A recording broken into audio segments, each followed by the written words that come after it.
my payback. I swear to God I will. I'm gonna fucking kill every single one of them. I don't care. I wear this mask every single day. I walk around with a smile like everything's okay, but it's not. My whole entire life's in shambles, and my thoughts are always scattered like a game of Scrabble. And I'm sorry if I ramble, but this is how I feel, and these emotions are too much to handle.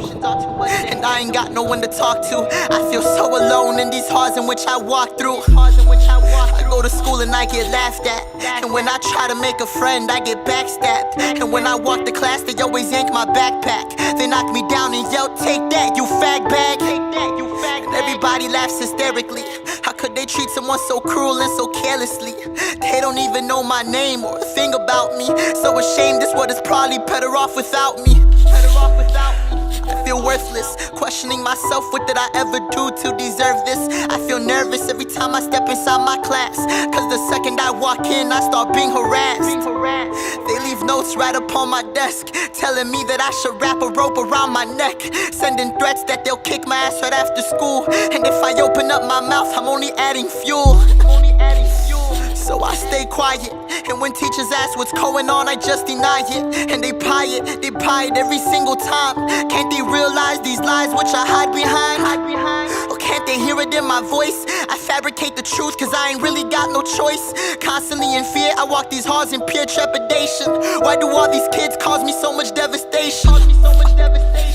Just today at lunch, I was sitting by myself and got sucker punched. They hit my head hard and knocked the food right off my tray. Beat me to the ground and poured some milk right on my face. They yelled, "This is what you get, you worthless piece of shit. No one wants to be a friend. I hope you fucking die so we don't see your face again. And don't you cry for help or else we'll fucking break your chin." And everybody started laughing as I'm wiping off the milk with some torn up napkins. I could feel my hands shaking and my head spinning, body aching from the punch, knees and leg kicking.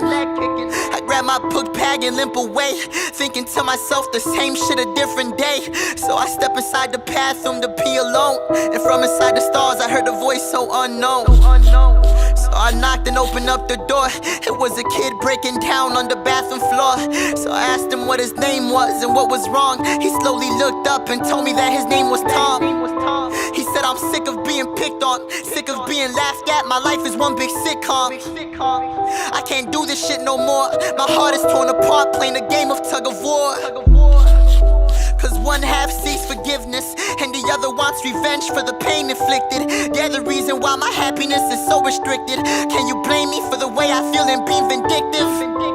And I replied, "I feel the same way. Perhaps you and I were meant to share the same fate. I wanna kill them all, every last one of them." And Tom replied, "You need guns, I got a ton of them."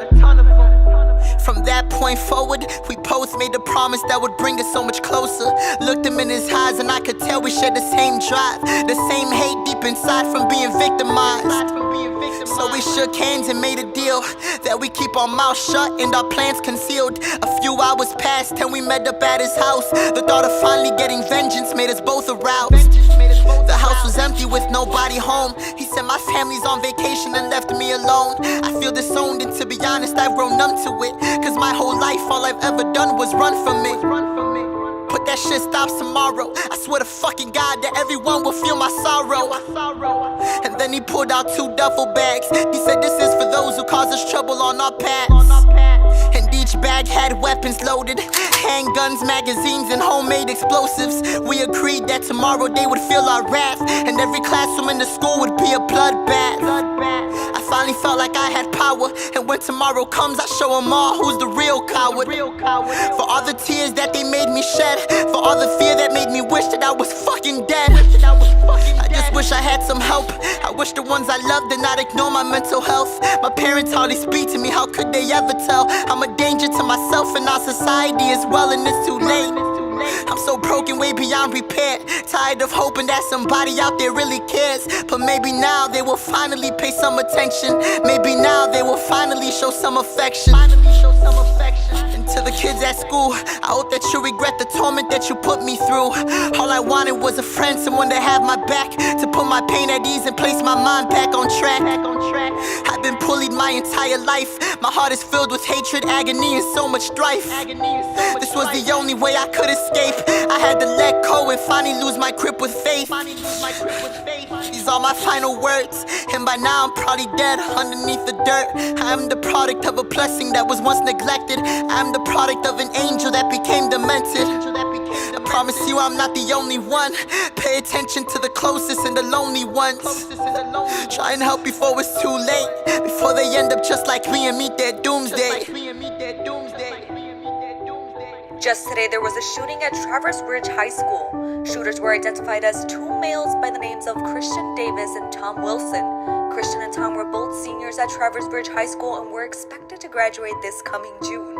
Security camera footage showed both males approaching the entrance of the building with one duffel bag in each hand. Officials said inside the duffel bag were weapons, magazines, and homemade explosives. Reports say there were 8 students in critical condition, 5 teachers wounded, and 15 students pronounced dead.